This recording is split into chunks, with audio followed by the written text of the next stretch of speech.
All right, we are live, and the New York Mets just won the season series against the Los Angeles Dodgers. We're going to go positive here. We're going glass half full. We're going bottle more than half full because we won the season series against the Dodgers. Can also make a case we could have went 7-0 against the goddamn Dodgers this year if you had in the last series 13-inning debacle, followed by whatever you want to call yesterday's game, and then of course a 1 a.m. back-to-back blown saves, which we won when we lost one. And we had the late nights every single night this week except for yesterday. And with all that comes you got to cool out. You got to chill out with your Coors Lights. Got to just take it easy during those times. I was drinking my Coors Lights during those late night games. And you kind of just nod off, maybe wake up for a couple innings, go back to sleep. And whenever the bullpen blows a save, Edwin Diaz blows a save, whatever it may be, you just drink yourself a Coors Light. We got to believe it's presented by Coors Light when you're juggling work, family, and life in general. It's easy to feel the pressure. That doesn't mean we got to lose our chill. Besides, you never know when life's inconveniences could turn into a great story you tell later with a Coors Light in your hand. It's kind of like how the Mets were a great inconvenience to our life for years and years. And now we're just a good team. And I think we're just a good franchise for the time being. When the mountains turn blue, it's as cold as the Rockies, who we will be playing next, and we will be previewing later in this episode. Coors Light is cold lagered, cold filtered, and cold packaged for a smoother finish. So Mets fans, choose chill this season, then reach for a Coors Light. Get Coors Light delivered straight to your door by visiting CoorsLight.com/believe, or you can find it pretty much anywhere that sells beer. Celebrate responsibly. Coors Brewing Company, Golden, Colorado. And the most important thing from this series, boys, and you only will be drinking Coors Light after a 10 o'clock start one more time this season. I looked it up. There's a 10:15 game against the Giants. We have, I think, a 9:40 tonight and maybe a couple 9-somethings along the way. But that's it. The 10s are done. Double-digit start times are over. And that's something, if you would have told me that one day, in the not too distant future, when I was a young man, that you're going to be looking at the schedule to plan out if you have to stay up late anymore. It's a sad state of affairs, but it's a very real thing to be like, we made it. We made it through the late Those games smacked me in the fucking face. I knew we were playing the Dodgers, but my brain just didn't compute that I'd have to stay up. And then to go into extra innings on those first two nights was death. I had a buddy text me, and I'll get a Mets text every 3 months from him, and he just hit me up again. He's kind of in the same boat as us. He's actually a little ahead of it. I think his oldest is like damn near in college now. He's the first one to have kids in college from us, and he's like, dude, I can't do these start times. And I'm like, yeah, man. And the next step is I don't know if you guys are in this yet. Like, do you remember when your parents would be like, how do you know so much about these stats? Every player, every stat. And you're like, I don't know. I just know it all. And I'm starting to lose it. That's why I say dusting. Starting? Consider yourself lucky that you're just starting. I haven't gotten a sports question in the dozen right in like 5 years. I don't remember anything. You could ask me about like the 2024 Mets. I'd be like, oh, who was playing first? I don't remember. OMG guy. What's his name? What's his name? So this series was particularly, I don't even know how to describe it. Cause like, no. Let me stop. Describe it. Let me stop you. We are a different franchise now. We're different. And I've been saying it for a couple of years. This has been basically the crusade we've been on this podcast for the last few seasons, is to get people to change. Like, I always put myself in the shoes of another fan base. If the Dodgers blew a couple games to the Mets like we did, late innings, bullpen, whatever, they would be like, doesn't fucking matter because we're just a good team and we're going to be there in the end. And yes, when it comes to September, if we're playing, we're a game back behind the Phillies or some shit like that, we're going to be like, oh no. But these are things that used to define who we were as a fan base and as a team. And that's why we get all excited, get all upset. Like, it would be like another one, and we know more's to come, and it's only going to get worse, and it's never going to stop. That's not the case anymore. So we went out, we won the season series against the Dodgers. We could have been undefeated against the Dodgers. Mission accomplished. We can hang with them. We will hang with them, and we will probably see them in the playoffs again. And that's when it counts. Is it good? No. Is there, do you worry still? Yes. But you can't do the sky is falling when we started good. We played good. We have not even slumped really other than a couple little mishaps. Like, we're just a good team. We're going to win some of these games. We're going to lose some of these games. We're going to blow some of them. We're going to be the ones coming back sometimes. It all comes out in the wash, and you can't get upset about taking the season series against the Dodgers. And a split on the road. Yes, on the road. And more importantly, I genuinely mean this. I don't even give a fuck about the results of those games. The most important part of that series in LA is Luis Acuna with the fucking catcher's gear, catching the ball and framing it, the bottle flipping, the kick celebration. This team has dropped their dick on the table. They're good. They're here to stay. Everyone knows it. Everyone's heating up. We're beating the Dodgers at home while we're throwing a party in the dugout. It ain't no thing. Them doing the picture-in-picture of a tight baseball game and they're playing flip bottle. The thing, it's we literally have blown the last 2 games and had to go to extras. There is no guarantees in this series, and they're whatever. We're just gonna. That's the way. That's how it should be. We're the freaks at home going we just went extra innings and these guys are bottle flipping, and they're it's game 62 of 162. Let's see who can flip bottles. We just hit dingers. Pete's hitting fucking Titanic shots. That is a baseball team that thrives. That's how the Dodgers act. They're fucking around in LA and Armand in the comments saying piggyback rides. You got Luis Torrens playing with Pete's hair. It's weird. And baseball players are weird in general. They're weirdos. I want my team to be weird and goofy and fucking around and all that. And yes, you don't want them to blow the games, but the ones they did win were convincing W's. The starting pitching was good no matter what. There's going to be blown bullpen games. And when it's against the fucking Dodgers and guys like Ohtani, it's going to happen. So, spare me with this guy is falling shit. You can't, you get a couple seasons after Cohen and Lindor and everybody in Soto. It's you get a couple seasons where you're I'm battered. I've said it myself, rescue dogs, and there's always going to be demons you can't exercise and skeletons in your closet. But eventually, you got to start acting like it. If Dodgers fans right now were fucking throwing a fit, as much as I hate them, even I guess the Yankee fans do it because they're scumbags too. But if these really good teams who are just we're good and we're going to win, we're going to be in playoff contention, we're crying every time, you're shut the fuck up. That's where we're at as a fan base now. So start acting like it. We handled our business in LA. And the only negative is that it could have been a real statement. It could have been we're the best fucking team in baseball and we just showed it. Instead, it's we're on the same level as the Dodgers. Okay. It's not that bad. Defending champion Dodgers. Yeah. Right. Outside of the bottom of the 8th inning yesterday, my biggest takeaway when it was 5-3 and we were still winning is that was just great baseball played by both teams the entire way through. That was my other thing. It's Taylor McGill letting up 4 runs in the first inning and then throwing 6 innings. Right. It's you want to see that type of growth. And I track the 6-inning tracker every single time.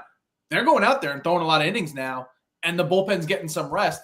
This is going to be good for us come after All-Star break. And of course, the 8th and 9th inning are the most important. It can erase. We've seen it forever as Mets fans. It erases everything. But when you play, you outplay the Dodgers for 8 innings and you lose 1, it's, I'm not Garrett pitched well enough. Right. Make an error in the field. That's all it is, Right. Oh my God. So it was funny. I was on the plane ride home and I was kind of getting service and Wi-Fi and kind of not. And I was listening and game casting. And I texted it was 5-3. My shit cut out. All of a sudden I turned it back on and it's 5-5. And everybody on the group chat was don't go look how it happened. I didn't even know what happened. I was did Reed Garrett tag the catcher? What is going on? I mean, it was a mess. You're going to have your LOL Mets. You're going to have your old school Mets gaffes here and there. It happened. Whatever. It is what it is. Yeah, I don't even know how that looks in GameCast if you're reading the text display because you're oh, I had, I think it came, it did not do it justice. Whatever little blurb I read, Brett Beatty throwing, I was no, this was a fiasco. It was tough, but again, when the Braves are blowing fucking leads, what was it, 9-3 or something makes like things that. A little easier. Yep. So that took. I'm not gonna lie. That even took a little of the extra sting off. It's this wasn't even the worst loss of the day. Of the hour. Come on. This is it. Could be worse. It could. I did have a mental break in Tourette's with it though because I'm if you're not going to catch the ball yourself, get the fuck out of the way because he's right behind you to tag him. I'm gee, he's just you couldn't win in that scenario. And our third baseman just can't throw the ball home. Mauricio is the only one who's been up for 2 days that I trust fielding the ball. My guy, I'm so happy he's back. I have this affinity for Ronnie Mauricio. I think he's just going to be one of those hopefully freaks who hits the ball 150 miles an hour every time he hits it. I don't know. It's 6'4", 160 pounds. That can't be. That's not true. That's not true. who they did that for someone. It's like you ask Google like how big Peppa Pig is, and she's like 7'3". Like that's not real. That has to be some Google AI. That was when he was like a 16-year-old Dominican, and they just haven't updated it. By the way, when I think of Ronnie Mauricio, I think of guys like Ellie De La Cruz and O'Neal Cruz who like are, like I said, the freaks who like the ball jumps off their bat. They can throw it really hard. Whether or not they're going to be polished Major League Baseball players, you don't know, but the raw skills are there. Did you see the stat that Ellie De La Cruz already passed Tony Gwynn in career strikeouts? No. I mean, any Tony Gwynn stat you give, I'm going to believe just because he was he got like 400 strikeouts in his first like 2 and whatever seasons, and that was Tony Gwynn's entire fucking thing. Well, you can tell me Mauricio's already passed Tony Gwynn's strikeouts. I'd be like, it makes sense. Yeah. All right, so this is the big housekeeping of the episode. Kev, I'm going to present this to you. You kind of like, you didn't really know. You were kind of dabbling, touching your feet in the water here. I will give Ronnie Mauricio as your guy. Yeah, no, he's my guy. He's your guy. He is my honest to God. I have two. When you proclaim someone your guy in the beginning of the season, more often than not, you're right. I feel like we all kind of have a good radar, a guy radar, but it's not gaydar, it's guydar. We have a good guydar. But sometimes then you start to watch it and you realize who your real guys are. Ronnie Mauricio is my guy because I sit around checking his like minor league stats, being like, is he gonna get called up? And all you guys are like, he fucking sucks. And I'm like, no, he doesn't. He never said he sucks on this. Yeah. But like, I have way higher hopes for him than the average Mets fan. So he like inherently is my guy. My other guy from watching is Luis Angel Acuna. He is my guy. I love him. But him being the catcher the other, I mean, it was so awesome. And I feel like he's clutch and he does what he needs to. And like, so those are my two guys. But Ronnie is one of my actual guys who I really believe in, I think, more than the average fan. And I hope that I'm right and you guys are wrong. You know what? Wait a sec. Where the fuck did this Ronnie Mauricio slander begin? No one in this group chat. No. No, not slander, but there are definitely times where I'd be like, what's the deal with him? And you guys were like, nah, no shot. He's like stuck in the minors. And I was like, oh, okay. I thought he was better than that. So I always thought the freaks know more than I do. So I was like, all right, I thought he was better. I thought he like was a freak athlete. Stuck in the minors. They were like because of his knee. Yeah, I mean, he tore his ACL. He wouldn't be up even right now. Vientos didn't get hurt. The only reason he's up is because he's going to get every day at bats because of Vientos. Like, there was no point of him just sitting on the bench playing once or twice a week. Right, but that's where I'm saying. I thought he was going to be like a piece of this team when I saw like some of those raw numbers when he first came up, and you guys were always like no, and I was like okay, maybe I'm wrong on this one, but I'm telling you, it's there. That explosiveness can mean more than a lot, And I will say this: my guy Brett Beatty, he's cooled down a little bit. Oh man, he's cooled down a little bit. He carried us through fucking like a week and a half. That's what you need, though. Yeah, my guy when the other guys can't, right? When Lindor went down for that 2 weeks in September, and like he just filled right in, was hitting homers and go-ahead RBIs and shit. It was like all you need is as long as and this is that to me is going to be the story to just pivot real quick. The story of maybe the greatest executive of all time, David Stearns, because that guy just finds a way to like plug, Griffin Canning. Sure, here you go. Oh, this guy's hurt. We'll pull this guy up. We'll trade for this guy. I mean, you just got to cobble together 162. And if you do a week and I do a week and he does 6 weeks and, it all just comes together. So maybe that's what we needed to like. Maybe if Brett Beatty didn't get hot and we slump, like as a team, we revert to the old Mets, but it just kept us going. You don't know. So as long as everyone has their hot streaks, everyone can kind of, carry the cold streaks. And I think we know who the hot streak is. Pete motherfucking Alonso right now. Holy moly. I would have thought we've seen his hottest baseball from like game one, I don't know, man. I mean, he's that home run drought. That home run the other day was, I think it was like statistically his second biggest home run ever. But like, to me, if you need like a movie scene home run, it's that home run. Like perfect off the bat, perfect launch angle. The catcher throws his hands up. The pitcher's on his knees. Freddie Freeman is watching it go. That was a that was a fuck bomb, man. That was some shit right there. He's out of his world. He's not missing any of those pitches that he missed last year. Yeah, there were so many foul balls that he just did not hit, and he is just not fouling the ball off. He is just crushing. Anytime Gary says the word pavilion, It went. Not supposed to go. If you're hitting it into like real estate terminology, like it's to the gazebo. It's like what? There's a fucking what's going on here? Phil obviously just joined a little bit, so we've been talking Dodgers series. Actually, wait. Let's get his based on what I just said. Let's get what Phil's temperature is. Oh, it's yeah. Let's what do you think? Just give me your state of the union of the Mets right now. We're a very good team. Good. That's all you need to say. I said like we need to show growth. Like yeah, those couple blown games suck, but like the Dodgers wouldn't be freaking out if they blew it to the Mets, and we need to start acting the same way. We won the season series versus the Dodgers. Like versus the Dodgers.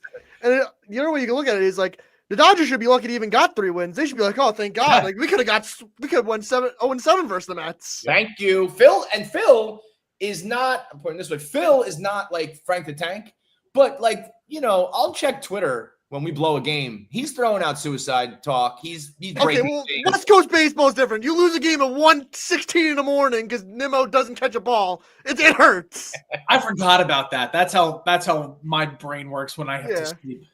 Yo, I was in Texas for this week, and so time difference is all weird, and I'm traveling. I got events, and I'm also in Texas, so I was like, oh. I came and watched the game, and I get to the fucking hotel, and the game was on TBS or TNT or whatever nationally, and I was like, fuck, now I have to watch the rest of this goddamn. I was like, I'm going to get a break. I don't need to. And then I was like, God, I got to watch it now. Yeah, that was the thing. Like when I stayed away from the first game when the Diaz blown save, and then they went. I'm like, all's well that ends well. And then I was like, I'm not even gonna tempt the gods the next night. And anyone that did watch that game just by itself, let alone all the games, and then by the third one, which was obviously a party, but the third game, and Phil actually Meek Phil becomes Mick Phil when he's like when the team loses. That's when he gets in his feelings and he's like saying the S word a lot, and you're feeling like, do I have to call someone to make sure Phil's all right? But the Mets have been pretty good so far. Yeah, you've been pretty good. And the Knicks, the Knicks, it was different. That was playoffs. This is just May and June baseball. It's and different. that was like you experienced stuff that you've never experienced with the Knicks, the good and the bad, right? Like the game 1 loss. Yeah, you like literally never experienced. No, that was my Reggie Miller experience. I told him that was my 8 points in 9 seconds. That game 1, like you're like it's just there was like an emptiness in my stomach that I hadn't felt in 25. I was getting real worried about Phil. Like when people say bad news, everybody, I woke up today. He was like, bad news myself. I woke up today. I'm like, Jesus.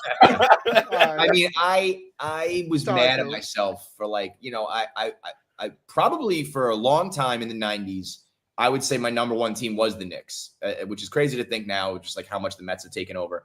But between Dolan and that like 15-year run from like 2000 to 2015 was so bad. And so I'm not like back in because I'm not watching all 82 regular season games. I'm tuning in and getting fired up for the playoffs. But I was like so mad at myself for adding that another piece back into my life. I was like, I don't need this right now, man. I don't need to be adding more stress and heartbreak. And during the losses, I was like, literally, I'm not going to do this. I'm not going to do this. I'm not going to do this. I'm not going to watch these games. I'm not going to let this upset myself. And then when we would win, my night would be like amazing and I'd be happy. And I was like, this is why we do it. This is the curse. The thing is, with 162 games of baseball, you can't just like say you want to kill yourself after a loss because it's like, well, you got to play again tomorrow and play again the next day and play again the next day. You do, though. You do that. And I did do that for a long time. And I just want to speak to like the 25 to even like 35-year-olds. Like I never thought I would have personal growth and maturity to the point that I would be like, yeah, we blew a game against the Dodgers and it's just okay. So for the people out there who are like suicidal or ruined your week and you're like, I don't want to be like this anymore, it gets better. It will get better. And I'm telling you, a good team and a fun team. Because that's the thing. There was Dodger series in the past, in the recent past. I'm not just talking in 22 when we were good. Or, I don't know, did we even play the Dodgers after everything changed? Like, they were the team that kind of hit us on the bottom again, right? We actually won the series in LA in April last year, and then got swept. Yeah. I remember the infamous Adonis game, right? Like there were series against the Dodgers in the past where it feels like we stole it if we won the series or split it. This, I feel like we are looking eye to eye, nose to nose, like same weight class, right? I feel like we are there with them. They're pitching the fucking Kings of Japan or the Emperors of Japan, the Kings of Baseball, whatever the fuck you want to call them. Like their shit isn't together, and our shit like. Griffin Canning, and I have the stats that I'm going to pull up on next segment for sure. But I feel like we are there for them, like you said, Kev. Not only were we winning those games or in those games, but our guys are having fun. And I think a baseball team, it's like a I don't know, like a gymnast or like an athlete where it's like you don't want too much muscle, but you also want to be limber. I don't want my guys living and dying with every pitch, but I also want them having fun, right? And it's like that's kind of what these guys are doing with the fucking catcher's gear, man. That's good. That's flipping a water memories bottle in of the ninth first inning. Yeah, in the eighth inning of a fucking tight game against the again, we're months removed from playing them in the NLCS and getting obliterated by their offense. Yeah. And the fact that Soto was in the mix with all those guys too, and like the one He doesn't like it bottle, here. and, like He wishes he was a Yankee. He doesn't like it here. He's not happy. way too stuffy in the Yankees dugout. They're not. I really hope the Yankee fans are embarrassed. Like looking back, I hope that they watch that and they see how they acted and they see some of their headlines and tweets and stuff. Like I've said this before in the past, trolling and trying to get a rise out of them, but it's really come to a point where I genuinely mean it. That shit is Mets behavior. That's Mets fans. That's the shit we used to do, grasping at any straw. Oh, he doesn't want to be a Yankee or like some shit that we would make up like because, that's all we had. That was like real embarrassing to get all bent out of shape over like the first couple weeks of a 15-year deal. And then he has like a good week and it's just like, yeah, never mind. Like all of it goes away. Like you stupid fucking like even just like they reversed the team reversed like the beard thing and they were like, yeah, like because they lost Soto, like Soto doesn't have any facial hair at all. Everything is related. It's crazy. They don't want to miss out on future superstars. Like, yeah, sure, you can point to that, but like weird. No, I mean, it was genuinely pathetic what came out of them. They're all going to look insanely foolish if they don't already feel that way. I will say, like, there's no denying. Like, I was very adamant, and I really believed it that like I would never even really say that Soto was like struggling because he was still getting on base so well, and he still was hitting the shit out of the ball right at people. Like, but obviously his production was down, and there does seem to be a correlation between the shuffle and the swagger and all that and the play. And I would love to get like an interview from somebody with him. Like, what the fuck? What, like, did the play dictate the swagger? Did the swagger dictate the play? Is there a reason why you weren't doing it? Why did you resume it? Did somebody say something? Did it just get warm? Were you too cold as like a Dominican guy? Just like, I'm, you know what I mean? Like, what is it? It's fascinating because there's a clear difference. As much as Yankee fans, I just made fun of him for saying it. He wasn't like the bottle flipping kick celebration guy. And then all of a sudden he is, and he's doing it. And it's like, and 50 walks. I want to know. Couldn't believe that when they said that 50 walks on the season already.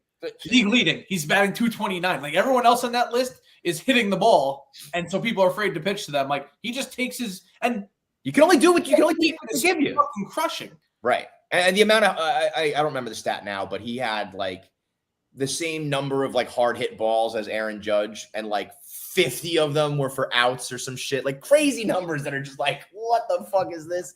So it was insane to ever get bent out of shape about him, but there has definitely been a clear, like, I would say like it's just gotten better than, and I would love to know what went on in his head. That I think.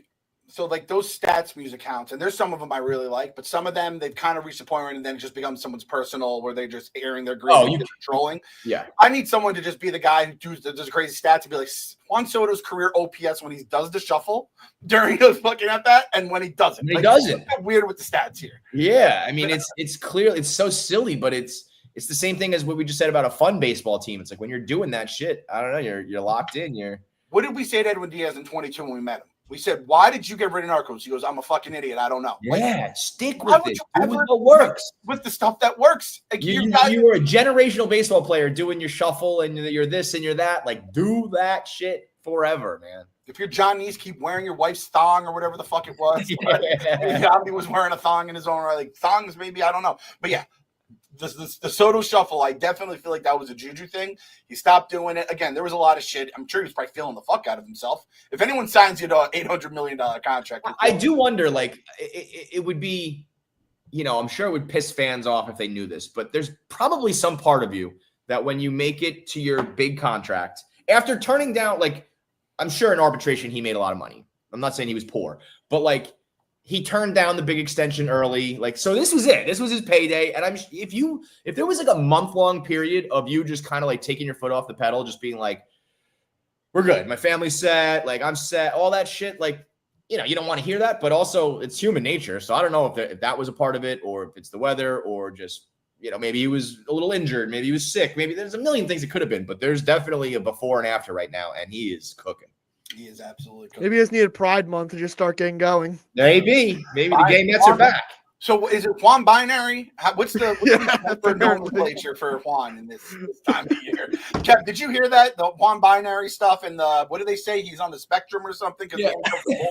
It's gotten Phil is in the weeds on all this, and I can tell him every player who's struggling, who needs to turn it around now. Like Beatty's got one. Everyone's got a disorder. Everyone's got a fucking ism. It's crazy. Oh, man. Yeah, I don't know what color he is. Maybe the brown or the pink part of the thing. I don't know how all that stuff works, but whatever. Keep fucking winning. Have fun. And we'll get into the preview for the next series, because this is the one series that there's two series I hate every year, and one of them is coming up, and that is going to be brought to you by our friends at Game Time. Baseball is back. There's nothing like getting to a baseball game, especially last minute. Lucky for me, I always use Game Time, the official ticketing partner of Barstool Sports. I saw our boy Ev was at a Post Malone concert at Citi Field thanks to Game Time. He said the tickets were out of this world, but the price was reasonable, and he had the time of his life. So Citi Field actually has some sick concerts coming up. I got to look into that myself. Game Time makes getting tickets faster and easier. Price on the app actually go down the closer it gets to showtime. I was looking at tickets for Father's Day, Mets, Rays at Mets, because I'll be honest with you guys, it's crazy what we've become. The Mets just straight up, everything is sold out these days on just the Mets website, so you have to go and find tickets, and Game Time obviously has you covered. So I was looking at tickets for it. I have here, there's the promenade outfield. I like going a little closer to the diamond. You spend a little more, but you're still getting something good there. So I was looking at it, and where was the thing right here? Promenade infield, 515, row 15. This is where I sat for the Orioles game last year with the kids. $71 each. Absolutely incredible prices. Stevie has made this a hard ticket to come by.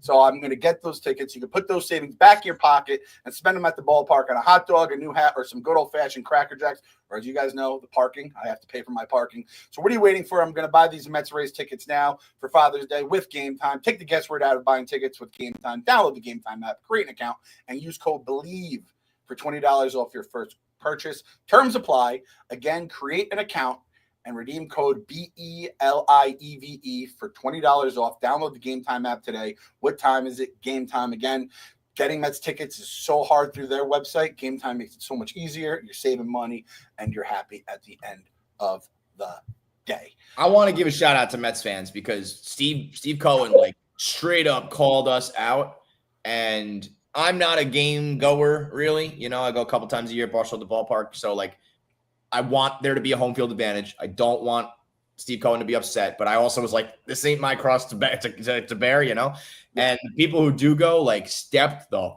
fuck up. I saw we're up 53% on the year. That graphic that went around was the top. We were in the top 5, and everyone else was the Dodgers, the Padres, all the major teams. And all had a 2% increase, 3% increase that basically had already been selling out. We were up 53%.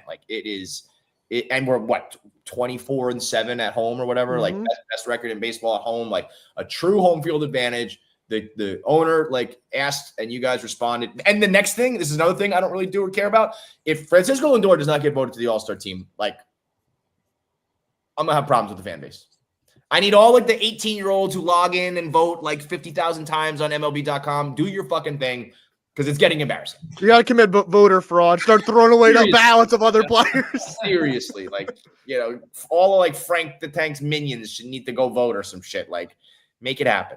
I have to admit, I filled up my entire ballot just so then I could write in Brett Beatty just to be a dick and screenshot it. And then it asked for all my personal information. I was like, I'm not doing this. I'm not doing this. I know. So they make it so hard to the end. Dude, they make it so hard. I'm sure it's all to garner data in the first place, but just make it easy and bolster the numbers. And you can be 50 million people voted, because all you're going to do is click a tweet or some shit. Make it easy, MLB. Come on. I miss the paper ballots. Do you think those are actually real? Do you think I thought about that, Phil. Did they ever count them? Yeah, no, dude. No fucking way anybody sat there counting paper ballots. Yeah, that's why it was just always the right players. That's why you didn't end up, that one season we had 7 of the 9 players were Royals. It's like, Yeah, what are you doing? 15. Yeah, that was crazy. That was they did look at those ballots, but it was literally just to see the people that filled out their email and their address, so then they could just add you to every list that they're allowed to, right? But then they like, we're not like to throw them in the shredder before they put it through a ballot machine. You think they're buying a ballot machine? There's for, no like, way Major 7-year-olds League Baseball had opening the with their right to finger? It was hanging chads. Hey, Yeah. Chads, yeah, get the fuck out of here. They just also there used to be like nowadays it should be easier than ever. Like there's like 20 good players, like really good ones. You know what I mean? I was looking at an Instagram account the other day. Darren Erstad finished 8th in MVP voting in one of those years in the mid 2000s. He was batting .355 with like 35 home runs. Darren Erstad, like he would be right next to like Aaron Judge right now, and he was Darren Erstad of the Angels back in finishing maybe top 10 in MVP voting. I don't even know how they used to make all-star teams back then because everybody was good. Now it's like there's like 4 guys who hit above 280. They all should make them all stars and we're done. Like, get out of here. If you had asked me where does Darren Erstad rank from, like just the mid 2000s, like 90s to 2000 Angels and hitters, I'd say like 14th. I mean, he was batting. And you still might not be wrong because everyone was that good. But I mean, it's that era was a different time, man. I will say this: the ballot online, and I saw that we pinned it in the Twitter community that's been pinned there, so you can vote for your all stars.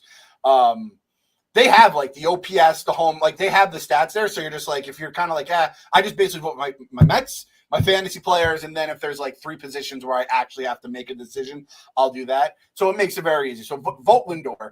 It's crazy. Like part of me is like, I hope he never makes the All-Star team as a Met. Yeah. Just to prove how fucking stupid this game is. But it's very similar to I used to feel the same way about DeGrom with wins. There was a point where I was like, I hope he does. I want him to win the Cy Young with like 3 wins just to show people how fucking dumb this is. It's very similar. But On the same trajectory.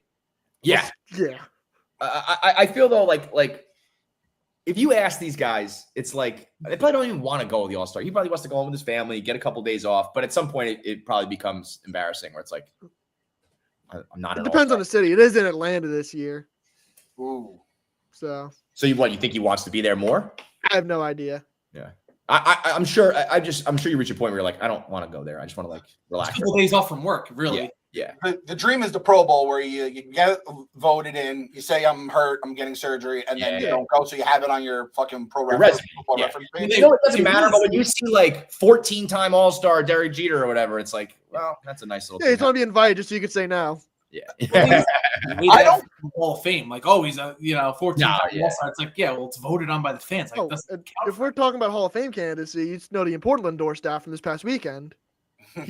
He passed Derek Jeter on the career home run list. Yep. For shortstops, Yep. Which then it like takes into account how many games you played at shortstop, 60%, right, or something like that. Well, no, this is just career home runs in general. He's just like starting at shortstop. Straight up career home runs. He has more home runs than him. Oh wow. The NFL Pro Bowl, everybody started backing out when they got rid of it being in Hawaii. It was in Hawaii. They get a free trip with their family in Hawaii. Everybody was trying to go then. Yeah. I mean, it's like newborn at home, so you want to be home, but then you kind of don't want to be. Whatever. Francisco should just say, I want to go or don't want to go. I just don't want him to be like talking to, Freddie Freeman and Ohtani before the game, and they're like, yeah, man, All-Star was crazy last year. Right. That's what I mean. And just if there's any time that he's like busting balls with some guy and they're like, you're not even an All-Star, that sucks. If that happens even once, it doesn't really matter, but it matters. Even with the fan voting now, it still seems rigged because Alonso wasn't going to be an All-Star, and then he was like, well, I'm not doing the home run derby if I'm not. And they were like, just kidding. Yeah, you know. Yeah. I mean, he vote him and let him just say, my pinky hurts, my pinky toe hurts. I'm staying home. Which, by the way, if there is a problem there, he should just sit. We're good right now. I don't know how pinky toe works. If he needs it, fine. If he doesn't, keep playing. But like, if there's an issue, you don't need to push it in June. When you're like 20 games over 500. Especially when we have the Rockies this weekend. Yeah. And Mauricio, get him some at bats. Bro, the Rockies, they are bad. We're facing a hot Rockies team. They're on a 3-game winning streak. Mountains aren't even blue right now. No, that's actually crazy. When you only had 9 wins and you rattle off a 3-game win streak, that's like you just won 30% of your season right there. That's insane. Makes me feel better when we play the Marlins again. It's like, shit, they couldn't even beat the fucking Rockies, right? Dude, I feel like that's actually great. Like the Rockies, they're not going to go on like a 5 or 6 game win streak. So They the thing is they were kind of like showing some scrappiness against us where you're like they're dying for it now. So it's like if we just beat them the first game and then they're like, all right, well let's just How do you think, dude, going to the ballpark when you're on one of those teams? Dude. Or do you just like flip like I'm just gonna go play ball and like fuck around, have fun, like you know what I mean? Like there's no pressure. I don't know, but there's got to be times where you're just like, this sucks dick, dude. And you shout out the Mets fans, shout out the Rocky fans. I saw it there like middle of the league in attendance. How? And I heard it's an awesome ball. Well, you know why though? Everyone just goes, they eat edibles and get high and shit. So it's like a social event. But you are really sick in the head if you're going to Rockies games. I commend you. Yeah, seriously. So Lindor, I mean, I saw it's like a pain tolerance thing, and toes I think can get broken. You just play through them for like certain toes or whatever. Yes, but those are one of those. That's the other side of it is like I feel like there's balance and you're planting and stepping when you throw and all that shit. I mean, Mookie Betts just broke his toe like last week, and he looked perfectly fine in this series. So. Yeah. He played the game with the broken toe, and then wanted to play the next game, and they were just like, "Why?" Yeah. So. Yeah, I mean, I don't know. Maybe it's entirely different sports, I guess. But I just remember when you heard a toe problem in the NBA with guys like Shaq and Amari Stoudemire and shit, it was like your like career's over. You're fucked. So I get nervous about all that shit. But if it's he's good to go, he's good to go. It is just the pinky toe. Chop it off. Who needs it? Yeah. But should you if you have turf toe, should you just break it? Because it seems like a broken toe isn't as bad as turf toe, which like Julio Jones, like his career was in peril. Like that's what I mean. Turf toe is like the last thing you want to hear besides like an ACL or Achilles. It's crazy. But 3 in Colorado, and they already had taken, they'd at least split the Dodgers here. So we'll give Francisco the day off on Monday. Then they have Washington, Tampa, and then another day off. And then at the end of end of this month, Atlanta, at Philly, and then 4 against Atlanta. So I mean, those are the ones I want to have Lindor in the fucking shortstop. I feel like that's a guy who probably uses his toes more than other positions. Yeah, right. Catcher probably is one. Pitcher is up there too. Was where Pedro Martinez when his toe got fucked up, and then shortstop is at the top of the list. But I hate these Rockies series because the pitchers, it's not bending the way they want the pitches to bend and whatever it may be. You never feel like you're out of it because they, everyone can hit fucking one home run away. Yeah. I'll say this too. In Stearns, we trust, and I've grown to love these guys that I thought was going to be like this ragtag hodgepodge rotation, just like last year. But it's maybe just the old man in me that like grew up watching like with a number 1, a number 2, like a number 4 who was like as good as anybody else. It's just like I just still feel like any minute Griffin Canning might not be the guy he is. You know what I mean? It's still a little bit of a nerve-wracking experience to just be like, he's going to go out there and throw 6 innings, 2 runs again? I guess so. I can't believe this, but it just keeps happening. That is some wizard shit, what he just did. That's crazy. Yeah, we put up the stats on YouTube for the people listening. Griffin Canning went from 4.82 in 23 and 24 ERA to 2.9. Manaea was 4.73 the 2 years before the Mets, 3.47 with the Mets, 6.65 for Severino in 23, 3.91 in 24. And Severino had obviously talent. But and then our boy David Peterson, who we thought was the next Steven Matz, 5.03 in 23, 2.83 in 24 and 25. And everyone, Stearns is getting a lot of love these days. You still got to say Hefner too. He's still in the whatever it is, man. I mean, I think they really may have revolutionized the lab, Hefner, the machines, whatever it is like.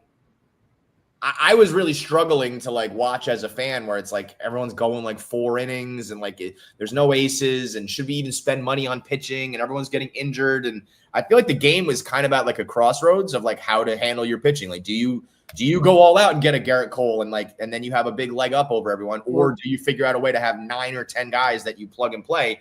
And I think Stearns has figured out how to navigate like modern day starting pitching. I mean, Corbin Burns just this past weekend, like elbow soreness, has to go see Dr. Neil Atrach, which you never want to do. That's the new James Andrews, right? Yeah, you don't want Andrews? Yeah.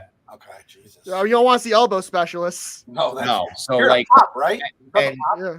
Mm-hmm. I would love, an ace, but like, I just don't think that's the way it goes anyway. It's like football. It's like, when running backs were the thing and then all of a sudden they're not, and like the game goes through phases.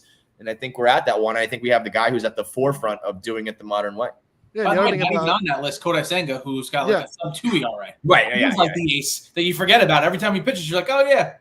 He does. The fact that like guys who have ERAs in the 2s, like even the way I'm speaking now is highly disrespectful. We're talking about guys who have ERAs of 2.8.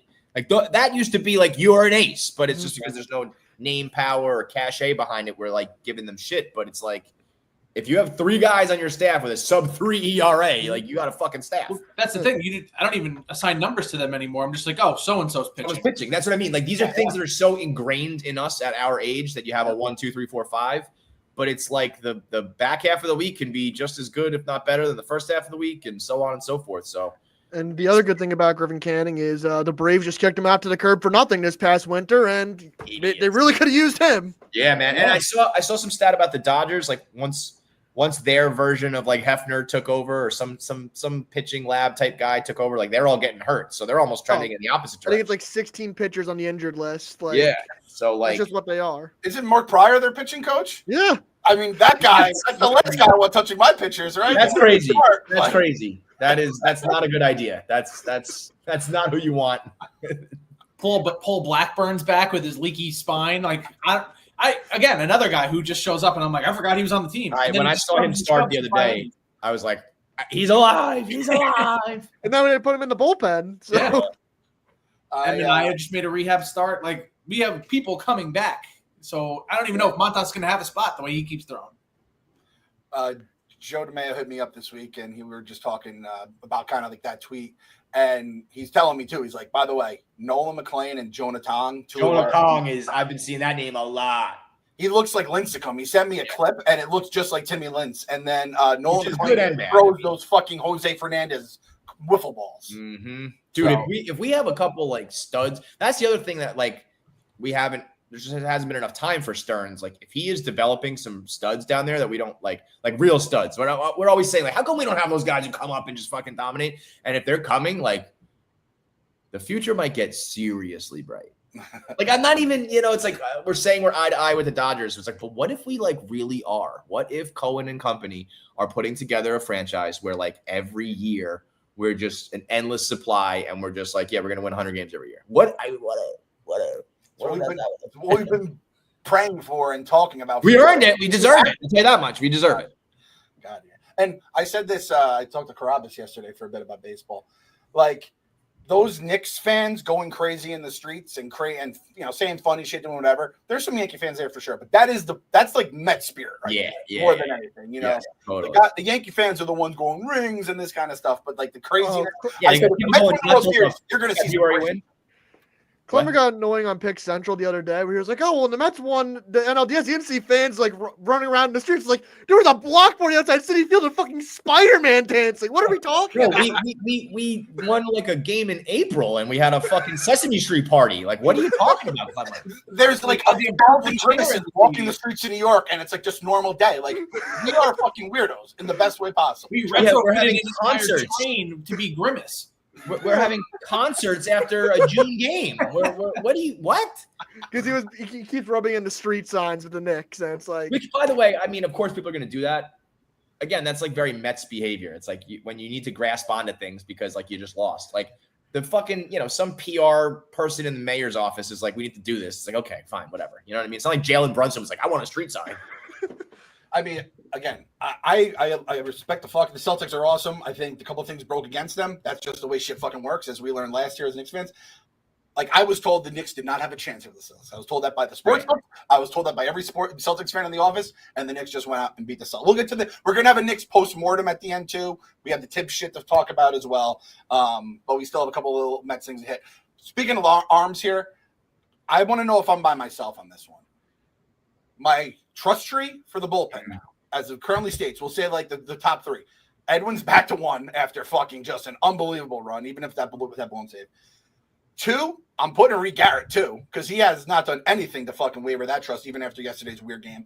There's only one name left. 3. Who? I think I have Kranick 3. Well, they just opted him to AAA just because he had a fresh arm. I feel like Brazoban's been a fucking godsend. He missed one pitch.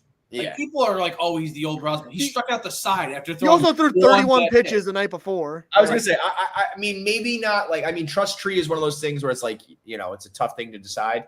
Like, do you really trust them even if they're getting the job done? There are times where I don't trust Edwin Diaz, and he's a fucking $125 million coach. It also depends on the hitters you're facing. It's like Ohtani, Betts, whoever. It's like, right. I'm not going to trust anyone. Yeah, but Brazoban has been, whether you trust him or not, however you want to decide it, like, without him, this team is in a different spot for sure. This is my thoughts. And this is the biggest thing for me. It's crazy. This is how you know you're in a good spot. Is I'm debating in my head who should be the backup closer when Diaz isn't available. I said to Bosco a couple weeks ago. Bosco said, I love the term pool games, where you could just go in the pool. It's like, we're up 7-2. Let's just have a day in the pool, not really worry about the Mets game. I'll check the score here and there. It'd be amazing. Like, that's what I'm talking about a minute ago. Like, what if that's who we're going to become? Like when Patriots fans are like, we don't really start paying attention till the AFC Championship game. What if it's really like you can just enjoy your summer and tune in October? The baseball season shouldn't be a song that you listen to and listen to every lyric. It should be background noise. Yeah. And that's what when your team is good, you can allow that to happen. If not, you feel like every game is the fucking World Series, which is where we live basically our entire lives, which is why we're so fragile and broken. So I'm hoping with that. So I think Reed Garrett should be the closer if Diaz is out. And I might have happened once. I feel like even in the beginning of the season, they kind of had Garrett back a peg or two than where I thought he should be, and he's only gotten better since then. Maybe he does. Maybe they know more than I know, and Garrett's like, no, I don't want to fucking. There are certain guys like who was the pitcher that became like a middle reliever, and he wasn't a great closer. Andrew Miller. Yeah. Like there are some guys that when you put him in the closer role, I think even what's his name? Shields on the Angels was another guy like that. He was a great setup man, but he just didn't close as well. I feel like Reed Garrett should be our closer when Diaz is out, but that's kind of like, again, these are like champagne problems, baby. Rich first world problems, right? Yeah. The demeanor should be Stanek, but he just like evaporated. No, man. They just like relegated him to like mop-up duty. And every time I see Buteau, I'm like, God damn it. I don't trust him. Buteau. I don't know who we're getting. Buteau we trust. Buteau we don't trust. Buteau we don't. Move the accent. Its throwing is equilibrium. Yes. Like the different legs of Diaz, different size legs. The obvious need is just lefty reliever. Just like Waddell is like and Castillo, like they're fine for what they are, but it's like you got to upgrade that. And that's an attainable thing. That's what's good. Yeah, like Brooks Raley is going to be rehabbing. We'll get him back. Castillo's been surprisingly good though. I mean, that's the thing is that Stearns will be like, I'll take this guy who has a 6 ERA from the Diamondbacks. And he'll I'm telling you, like, if I'm another team, I'm not even worrying about the breakdown. I'm just watching whatever the Mets just did against the team that I'm playing next, and I'm trying to recreate that. Because we have never been. They just call it the pitching lab. I'm convinced they just have like an AI room that's generating all this shit, and Cohen just has supercomputers like breaking down what we should be doing. Soto was in the pitching lab working on his throwing. Sure, why not? Everyone it's just a baseball lab. We're just playing. It's like Star Trek and like the holodeck. You just go in there and like simulate games, and you're just constantly playing real baseball. Just always be playing baseball. In 10 years, we have an entire team of Otanis, where it's like 12 people because everyone pitches Enfields. You say that I don't think it's crazy that there will be like. I think there are guys out there growing up right now who are like, I can pitch. Like, I don't need to do both. I don't need to do one or the other. I'll just do both. Josh Hamilton, the year he got drafted, the only question was if he was going to go one or two, if it was going to be as a pitcher or a position. Yeah. And then they made him switch. I think that it's almost like when people broke like the 4-minute mile or 5-minute mile, whatever it was, and then like everyone was able to do it. It's like these things that just previously society like agrees upon, you don't do it. And then someone's like, I'm going to make $700 million if I do it this way. Like, I'll do that. I think there's going to be a whole crop of people coming up doing that, whether or not they're good. Specifically from Japan, because they're so regimented that they can figure out how to do it all the time. Yeah, that's true. But as far as, I mean, the bullpen is always, every baseball team, the bullpen is going to be the thing. And then if the Mets can just be like average with runners in scoring position, just that's, and that also like, I think that's kind of circumstantial and sample size and just like, I don't know. There is a clutch factor, and there are teams that people that struggle with it. But I think it's more just like sometimes it's going to happen, and sometimes it doesn't. You'll have a hot week and a cold week, and so the average is like way down. But all you need is a few hits. It's like if you're hitting a bunch of home runs when people aren't on base, like it's not running the score position. It's just what I mean. It's. But if they can just get average, I think they'll be lights out. When you follow, like we all follow like a bunch of different random fan bases like through Twitter, and you realize everyone complains about the bullpen. That's it. The only thing I will say is the Dodgers numbers, every guy came to the plate was batting 500 or better with runners in scoring position. I'm like, how the fuck is this possible? How do they not? Well, you know what it is? I bet I would wonder. I feel like there's a direct correlation between hitting with runners in scoring position and like plate discipline and patience. Because I remember playing against the Dodgers in that series, like if it was not a strike, they didn't swing. Yeah. And if you nibbled, you walked the bases loaded, and then Freddie fucking Freeman would be waiting for a one right over the plate, and he hit it every time. So I think as you get more confident, you have a good lineup, you have protection, you have analytics, and then you just have swagger and confidence. You just sit there like, I'm waiting for you to put this meatball over the plate. That's why Pete is crushing, because Soto's walking so much that they go, okay, well, I can't walk two guys back to back. So he knows that they have to give him a pitch to hit. He smokes them every time. Yeah. It's almost like Juan Soto affects the entire lineup, and this thing is sense. more than just its batting average is low. A couple of things in baseball before we finish up with the Knicks. One was we had the Mets have 2 new series coming out. This is actually my favorite part about the Mets is like the off the field development, like starting YouTube series and block parties and all the things that are cool for the fans when you're not ripping your hair out in the middle of like a May baseball game. I'll gladly watch two YouTube series about like it's like basically like at home and away, right? One's called Inside the Diamond, and it's like on field and clubhouse access, and then the other one's called On the Road. I want to watch On the Road, to be honest. Yeah, I'm more interested in that. Wait, imagine if it was just a bunch of guys fucking chicks. This guy has 3 ballers. One in each time zone. You even did something like the chefs just preparing the food every day and like the 18,000 pounds of meat they go through. I love all that. Yeah, that's fascinating. Totally. I hope it's a little more entertaining than the Soto free agency thing. That was kind of a dud, but they're on the right path. Just being like, they're a content house now. You know what I mean? Like, and if you're seeing that in your SNY, you're like, shit. Like, there's no way they're renewing this contract. Either they're going to buy the network or he's making his Cohen network. That is true, and I hope it happens. I want Cohen to run it as long as John DeMarisco goes wherever the Mets broadcast goes. Like, he has to sign with whoever it is. Like, we should have him on the show. He's unbelievable. Yeah, he's almost getting ridiculous with like his movie split screens where he's like, well, this inspiration came from like 28 days later. I'm like, what the fuck is going on here? But it's unbelievable. He is the man. And we are so spoiled. Like when you see stuff like that, and then the stuff Phil watches at 1 a.m, the Pirates versus Diamondbacks games, and he's like, guys, trust me, the Mets are so much better than this slop out here. So I'm just concerned he's going to get poached by like ESPN or Fox. Like, whoever has the national Apple TV has a stupid amount of money that they can do with those 4K cameras. Don't you do it? Yeah, stay home. Cohen will pay you. Also, I'm just going to say this on the pod. I said it once, and I tweeted something out, and I'm going to say this is the last time I'm going to say it. Gary has to get better at calling. Oh my! Listen, he just has to get better. And I'll say this too. I don't ever like to speak ill of the big three, but I think all of us have always felt a little like, I think if you know some of the behind the scenes stuff and some of the stories, you know that Gary's not like the coolest of guys, but you kind of like look the other way because he's amazing. You can't be a dick and not be good. I'm just going to say that. So like, get it together. Get it together. Right. Just start being nicer. And then it's like, he's lost his home. Right. We love there's some of these home runs. It's actually, I can't tell what's worse. There are definitely like can of corn fly balls where his voice gets up and it makes me perk up. And then there are times that like Pete's home run, I think he was like, ball back at the track at the wall. It's like, it was a 500-foot home run, dude. Like, I don't know what's worse, is the no doubters or the ones he gets wrong. But either way, his radar is off on that. Yeah. And I know there's windy days, and when I basically go, if Keith's saying something afterwards, it's like, all right, there's reasons for him having, but there's times where I'm at home, like, that's a gun, and he's like, and then he's making me second guess myself the whole time, Right. I think last year I started after, I think it was the Lindor home run against Atlanta, I was screaming, fuck you, Gary, because he was like, oh, Lindor gets under it, and I was like, dude. Lindor gets under one to deep center field. His fucking home run of like our lives, and he was like, oh, And I felt it was gone off the base. See me and felt like with Phil that I put my arm about. So whatever. I don't want to get too much into that. So instead we'll just talk about someone else. Our boy Taylor Lewan. Kev, you mentioned it before the show. I'm not going to put the video on here because I ain't getting us sued. I don't want to lose the show. On the fucking shopping block at Barstool if you guys fucking copyright shit.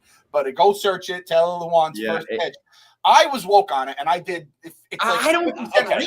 A lot of people are saying that. Maybe I'm being.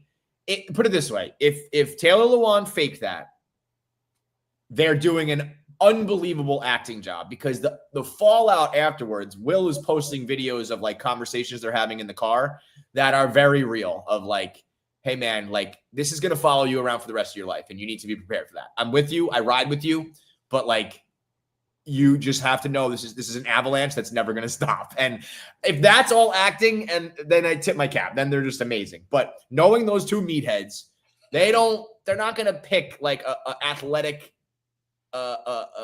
event to sacrifice their reputation for clicks. You know what I mean? And the fact that Will Compton stepped up there like George W. Bush and threw a fucking Game 1 World Series seed right over the plate makes me think that, they were trying.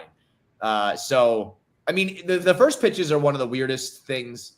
Like, as I was putting together a video, of course, searching 50 Cent and Baba Booey and all these people. And, like, there are videos like Gary Delabate reacting to the 10-year anniversary of his first pitch. It shit does live on forever. And I said in my video, as someone who, like, I remember when I did the Combine, that like followed me around just being like, damn, I used to like play sports as a kid. And like, I thought of myself as like pretty athletic and I've lost it. That's a guy who made $80 million as a professional athlete. So if you're woke and it's fake, hats off. You guys, you got all the attention you wanted. I saw some people saying that like that's where he was looking and he threw it exactly where he wanted to. It was actually a good pitch. I don't know. It seems real to me. And as the conversations I've had with Will, unless they're keeping up the bit totally off camera, he was like, dude went through like an ego death. He's like a new person now. So, I mean, the first pitch is a dangerous thing to play. It's so funny. There's so many people who go up there who don't care. But if you're like a guy and you played sports or you got friends, it's like, should I even say yes to this? Should I just not do this? Because the catastrophic fallout, if I fuck it up, is, it's something so, it does not matter, but it matters a lot. Unless you're Frank, who's done it like 18 times in different ballparks. Like, it doesn't matter anymore. I mean, there was videos of guys with no arms kicking it over the plate better than fucking Taylor. So it's a tough scene right now. I didn't realize all the conversations, and I didn't know Will threw a fucking seed, which I know Taylor probably like the part. Like I wonder if Will played like, at a decent level, like perfect leg kick, perfect strike. It was impressive. So yeah, unless they're really committing to the bit, I think he just like the hat toss and then the push-ups right after makes me think like, okay, he's trying to do damage control, but I really don't know either. It wasn't planned. I think, that's, like right. you fuck up in practice, you give the push-ups, he's trying to run with it. And he's like, yo, I need redemption. And Will was like,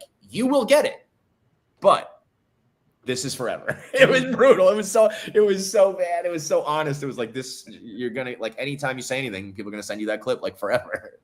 And that will be like some people's Taylor the One moment. Like, there's people who don't know 50 Cent in the club, but they know that. Yes. And yes. 50 Cent, it doesn't strike me as a guy who wants to be known as the guy who throws like a fucking moron. You know what I mean? Right. So very interesting stuff. Shout out the boys. Just crazy fucks. And shout out Will. He's in the dozen tournament, which Kev and I will be at. Or I don't know if Kev's getting in, but I know I'm going to be in. That is in 2 weeks? I hope we're getting in. We got some playing work to do. I know you're in the playing game, so I don't know. We started out so hot, and I thought it was like a foregone conclusion, and now not so much. So okay, so we'll see how that goes. And the Booze Ponies obviously are a fucking force. Your boy Feidelberg definitely found his home. I'm very happy for Feidelberg more than anything. We're going to finish up with our Knicks post-mortem, and that is going to be brought to you by DraftKings. And even though we can bet on anything, we can bet on baseball, or basketball and all that stuff, but we've hit the sweet spot of the baseball season. Every pitch counts, everyone matters, and every game can shift the standings. This is what DraftKings Sportsbook was made for. From same-game parlays and live betting to odds boosts and more, DraftKings has you covered from first pitch to extra innings and every moment in between. New to betting on baseball? No problem. Just start with something simple like picking your favorite team to win. It's quick, it's simple, and it makes every inning that much more exciting. I know our boy Clemmer is all over his daily bets. And for the first-time players, DraftKings is serving up a can't-miss offer. Bet $5 and get $300 in bonus bets if your bet wins 3-0-0. That is the biggest one that we've had on the show so far. So download the DraftKings Sportsbook app and use code BELIEVE. That's code BELIEVE for new customers. You get $300 in bonus bets when you bet just $5 and your bet wins only on DraftKings. The crown is yours. And now we go Kyle into mute mode. I'm going to hit the mute button on him, like mute Phil during Central. And He's Ryan Whitney right now, just sitting there. dude, I was like, he just became AJ Hawk. And then I saw like 10 seconds already. He made him AJ Hawk when he put the Whitney hair. And I was like, oh, shit. It's so funny watching the entire world. Like, Kev, you probably got a few of those Dave things like over the silliest shit, back in the day. Dave has never been one to mince words when he's not happy with an employee, but that's a whole other conversation. Instead, here we are mourning our Knicks. I'm wearing black. Phil's wearing black. Kyle's wearing black. I'm wearing Sonic the Hedgehog. There we go. We're mourning our Knicks, which I'll tell you, the sting comes out a little when the Pacers just do this to everybody, right? I looking back, I was half awake for the end of the game, and I just wanted to turn up the Jesse Pinkman. He can't keep getting away with this gift because Tyrese Halliburton is a bad motherfucker. He's like tied with like LeBron and Kobe for like postseason game winners or game tires. I'm like, he's like 22 years old. He's been in the playoffs for 2 years, and he's already there. Like, what is happening here? Listen. You turn the ball over 24 fucking times and you still win the game. I don't know. Anything can happen, bro. I would have thought that the Thunder were going to handle this, but people have been disrespecting the Pacers for forever now, and they're just a good team. Even like the other guys who aren't stars are all like, aren't they all like top 10 picks that just like aren't big flashy names? There's like a lot of good players on that team, I feel like, right? Yeah, Nesmith was like 12. Obi was 8 or so. Like, so they're all just good players, and they have a fucking awesome coach. Rick Carlisle was good in fucking Indiana, Detroit, fucking won a title with Dallas against the Eagles. Like, I almost want to have someone do like, what does Indiana do when they are at their most desperate and need to win? Because whatever they're doing, it's fucking incredible. It's like follow the Mets, follow their pitching lab or whatever. Like whatever those guys do, it sucks because it's the Pacers and it's the Eastern Conference and it's a team that just beat us. But like ordinarily, I would love a guy like Halliburton. Like everyone votes him overrated and like. Okay, I think that's a step. It was 13 out of 90 players that voted him most overrated. It was probably the entire Milwaukee Bucks roster. If we're really thinking that. But that's what I mean. Like having that reputation and. Even throw that out. Everyone like the Stephen A. Smiths of the world. That's true, yeah. Being like, there's no superstars and all that shit. It's like he gets a lot of disrespect and he just goes out there and does it. It just sucks that it's like a direct Knicks rival. So it's not allowed. It's not in my blood to enjoy it. It was in 06. I liked Dwayne Wade in college, and then I was like watching that finals, and I mean the Mavs got completely jobbed. But I was like, fuck, I wish I could enjoy Dwayne Wade. He's so fucking fun to watch. Yes. The Heat are the Pacers, the newer version of the Pacers. So it sucks. He's still fucking corny. Don't say he's not. Oh yeah. No. Fucking awesome is what Dude, he is. I mean, even the choke celebration was one of the most like planned out like things of all time. Almost totally backfired, but he's corny, overrated, not a superstar. Say whatever you want, but like. He wins. You can't really he wins. Like he's the one hit. Even last night, I don't think he had a good. I didn't watch, so I don't know. He did not have that good of a game. He just made the shot that mattered. And SGA misses the shot right before it, so it's like the stars were on display, and Halliburton did it, and SGA didn't. It does make me feel better as a Knicks fan though, because A, like the Pacers did what they do, and B, I think Thunder would have dissected. I think the Thunder would have. We would have gotten swept. There's no part of me. There's no part of me that's like, we missed an opportunity. It's like, no, I don't know. You're probably right, but that's the only thing. Like everything else was an opportunity. Yes. Like, you know what I mean? Everything else did break our way. The Cavs get eliminated. We beat Boston. Like it could have. It was our chance. Like the Pacers are.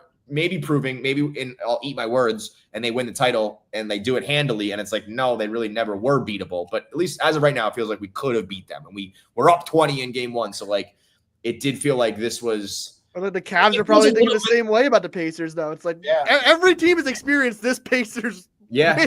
And so maybe in the end, it'll just be like, no, it was the Pacers year and it was always the Pacers years.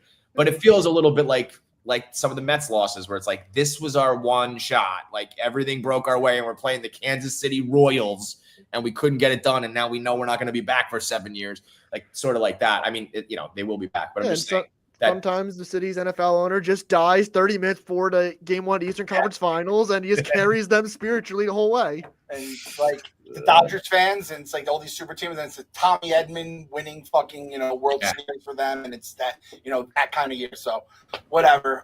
Firing Tibbs with 2 back-to-back 50+ win seasons. I am totally okay with this. Yeah. Like if they get the right guy. In a fair world, you 50 back-to-back 50 wins, 4 or 5 seasons of the playoffs, go to the Eastern Conference Finals. Do you deserve your job? Yes.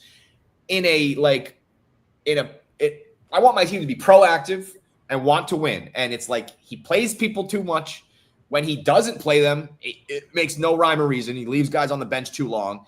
And I just feel like there are guys who aren't really going to get over the hump. And if you think that's going to be an issue, pull the fucking plug. Same thing with Cat. It's like Cat and Tibbs deserve to come back. And if they can move both of them and replace both of them, they probably should, because I do think there's a problem inherently with those two guys. So the Mets and the Knicks on the same trajectory? Because I love Buck. Buck had a 101 win season.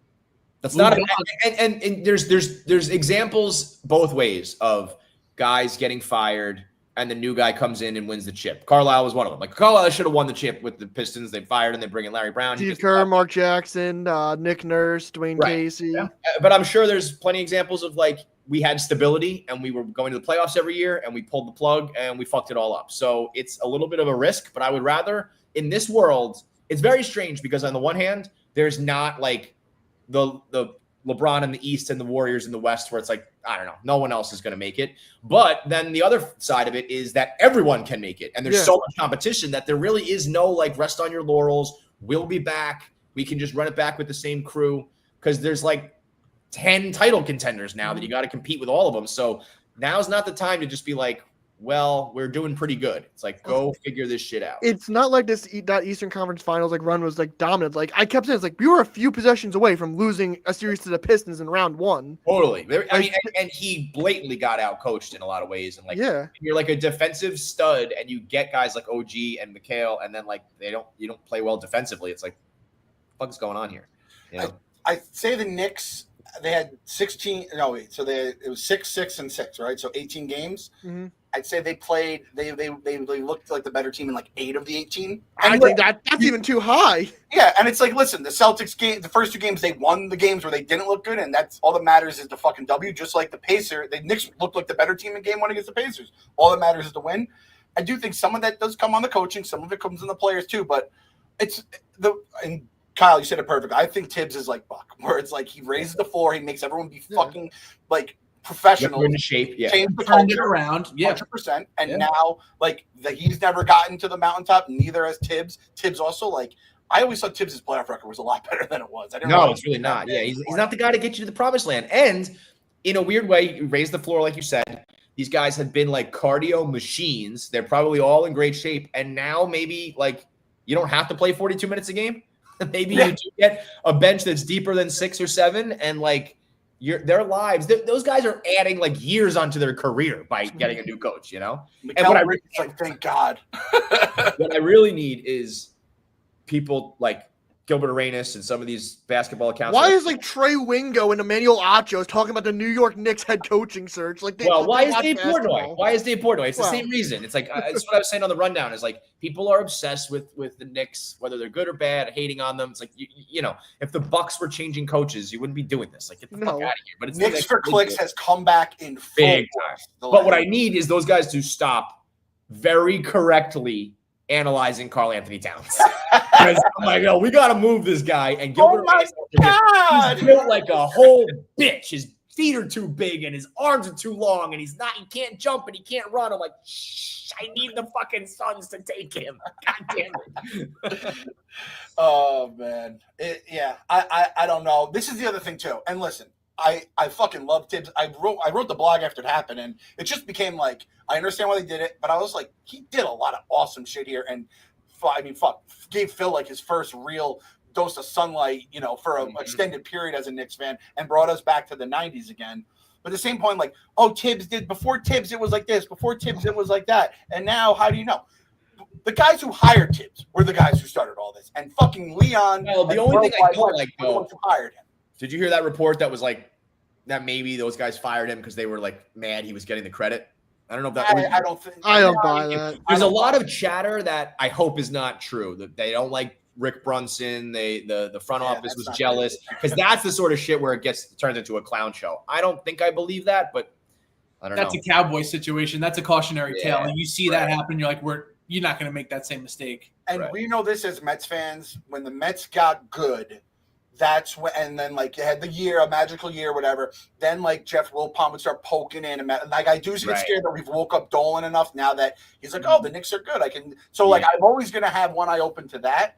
But like Leon, the way people are reacting about Tibbs, they reacted the same way when they traded quickly. They reacted the same way when they made the Cat trade, right? And it's like Leon doesn't make the easy moves; he makes the right moves, and that has been proven every step of the way because the Knicks have gotten better. And I think they had to get rid of Tibbs. I've been saying this for years. I thought Tibbs was the perfect guy to get us where we need to go, but he was never going to be the guy to raise the trophy. Which is the natural progression, too. It's like I just think in general, in a lot of jobs, sports and otherwise, like one person kind of brings you to like prominence and then it takes like a culture shift and a little bit of a kick in the ass and new blood to get you to the next hump. Coach Gruden with fucking Tony Dungy, right? That was the same thing in football, right? And then like kind of what Phil said too with the guys who, like the Steve Kerrs who replaced Mark Jackson and Carlisle getting replaced by Larry Brown. And then even like Coach Bud was coaching for his job that entire Bucks run. They win the title, and then he's gone a couple years later. Malone was kind of on the hot seat. They win, and those guys had fucking the first and second best players in the world, right? Giannis and fucking Jokic. We don't even have that. So I'm trusting Leon, and I just got a text here. I saw they requested permission for Jason Kidd officially for the Mavericks. I hate Jason Kidd. I don't want that all, bro. But Jason Kidd. He did coach Giannis though. He did. And if you, Joey Langone, that motherfucker, he looked it up too. The first result when you Googled Giannis Jason Kidd is he said Jason Kidd is a genius. So I am in the summer of Giannis. It's not if it's Jason Kidd, it better result in Giannis. If it's Jason Kidd and it's not, there's two people I want to be the coach. Whoever Giannis wants, and then I guess Johnny Bryant, just because. Yeah, why not? Right. And I'm surprised they didn't do this. Like I would have thought that like they would have announced somebody like today. Like if they were going to do it, they knew who they had. I think you do have to have an extensive search, just to like for show. But you think like I would hope I think they have an idea who they want. Yeah. People saying Van Gundy. Yeah, I mean, there's a lot. People get very like nostalgic. I do it all the time, but I'm like, Alabama's got a great basketball coach that would fit well here. Would you be ready for Rico Bosco to be your number one insider? Rico Bosco. I was talking to Nate last night, and he said they're keeping towns. Don't even get your hopes You'd have up. Cat running suicides after games.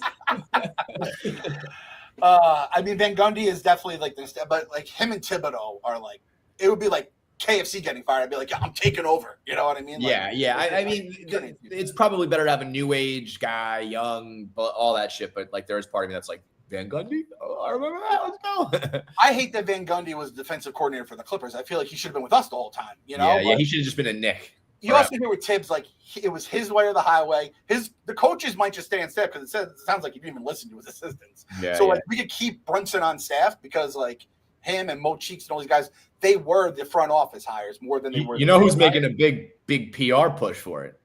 Ron Artest. Meta World coach. Meta head coach wants that gig. I think the funniest name I've heard is like Chris Paul. It's like imagine being so washed as a player, people want you to be the coach. Oh my god! Championship or bust in New York. Welcome to the gig, fucking Chris Paul for the first time. And as much as I hate Dolan and I fucking despise Dolan, no matter how much he's like laid off, he paid Thibodeau $30 million. He's going to pay him to just basically not coach. And I know. Kid will get whatever he wants. Ime, if they were able to interview him, he would double their salary. Johnny Bryant, come on back. We'll pay you like a head coach. He'll pay whatever it needs, which does make a difference, right? We've seen this with Cohen. Being able to do that kind of stuff that doesn't have a salary cap or an apron associated with it is good. And then this is the last thing I'm going to ask about the Knicks with you guys. If they offered it right now, Cat for KD, what do you say? Yeah. I think Cat has like inherent problems that like are just not going to go away.